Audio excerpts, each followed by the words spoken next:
시청하시기 전에 구독과 좋아요 꼭 부탁드립니다. 감사합니다.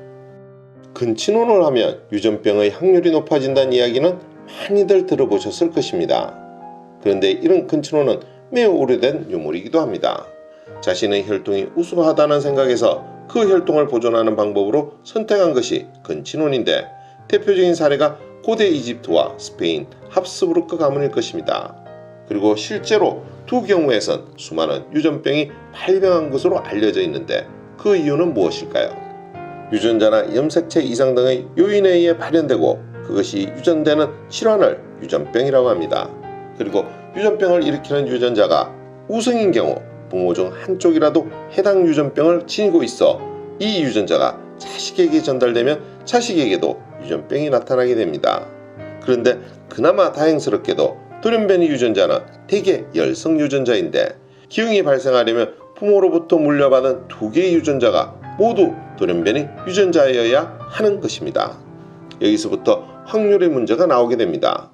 유전병을 일으키는 열성 유전자를 가진 사람이 우연히 그와 같은 열성 유전자를 가진 사람을 만나 해당 유전병이 나타날 확률은 매우 낮지만, 이와 달리 만일 부모가 서로 가까운 친인척간이어서 공통의 조상으로부터 특정 유전병의 유전자를 각각 받았을 경우 그들의 자식은 그 병에 대한 유전자가 발현될 가능성이 훨씬 커지게 되는 것입니다.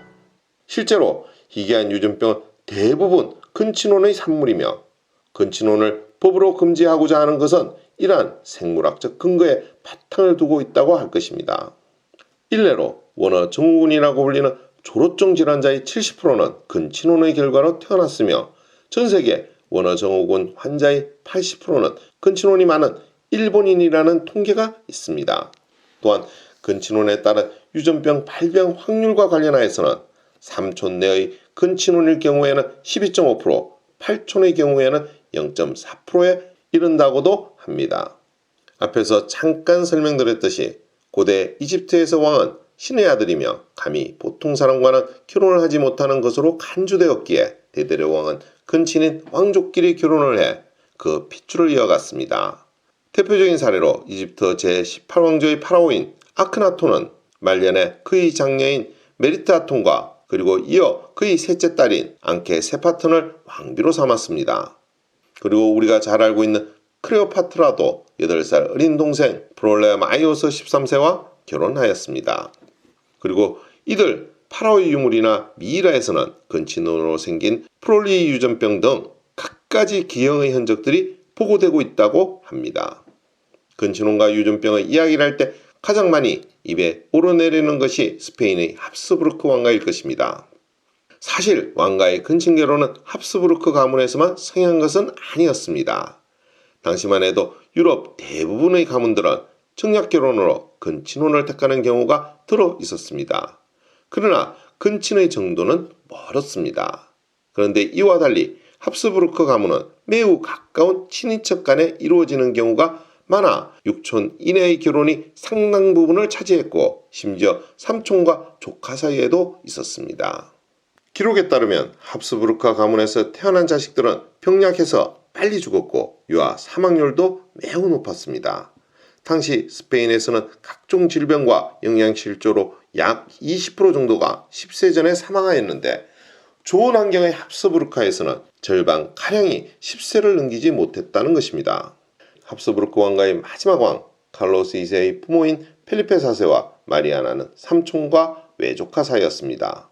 칼로스 2세는 대표적인 초근친혼에서 태어난 인물이라 할 수 있을 것입니다. 이런 칼로스 2세는 키가 아주 왜소한 데다 몸에 비해 머리가 기형일 정도로 컸습니다.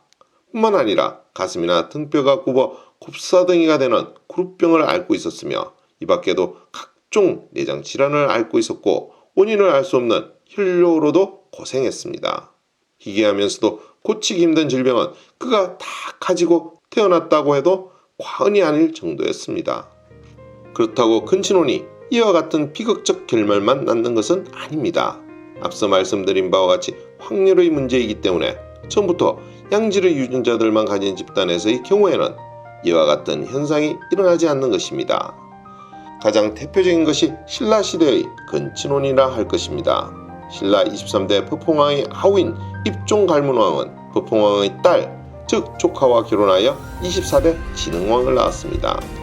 진흥왕의 손자인 진평왕, 진흥왕의 정손녀인 선덕여왕 및 진덕여왕이 다 성골 신분으로서 누대에 걸친 종래원의 후예들이지만 오히려 이들은 신라 삼국 통일의 토대를 닦은 훌륭한 차질의 명군이었습니다. 우리나라에서의 근친호는 고려시대에도 계속되었으며 몽골의 침략으로 그들의 간섭과 지배하에 놓이면서 사라지게 되었고 조선시대에 오면서 유교의 보급과 함께 금지되었습니다. 오늘의 이야기는 여기까지입니다.